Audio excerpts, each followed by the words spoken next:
Сайн байцгаана уу? Гүйцэтгэлийн үнэлгээний шалгалт зохион байгуулах заавар мэдээллийг хүргэж байна.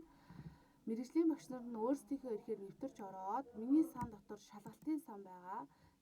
Шалгалтууд маань тодорхой байгаа. 6-аас 8 дугаар анги дээр, 6 дугаар анги дээр биологи, 7 дугаар анги дээр физик, 8 дугаар анги дээр англи хэл гэсэн хичээлүүд байна. Жагсаал дотроосоо сонгогдсон хичээлүүд дээрээ дарлаа. Гүйцэтгэлийн үнэлгээний сорил гэсэн хэсэг байгаа. Энийгээ чеклээд хадгалах товчлуур дараад аль анги дээр вэ гэдэг сонголтуудаа хийн. Хичээлээ сонголоо, хадгаллаа. Амжилттай хадгалалтаа гэсэн мэдээлэл маань өгнө. Буцах товчлуураа дарна. Дарангууд материал маань татагдсан байна. 3 цэг дээрээ дараад засварлах гэдэг товчлуур дээрээ дарж агаад үндсэн мэдээллүүд бол бөглөөстэй байгаа. Энэ дээр хугацаагаа тавьж өглөө. Зөв хариулт бодолтой харуулахаар бол чеклэн засварлах товчлуураа дарлаа. Ангид өгөхөө дарлаа. Огноо хугацаагаа тохируулж өглөө.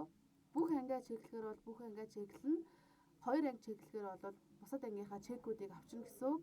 Хадгалах товчлуур дараад шалгалтаа тавиад өгж байгаа гэсэн үг. Анхаарал тавьсан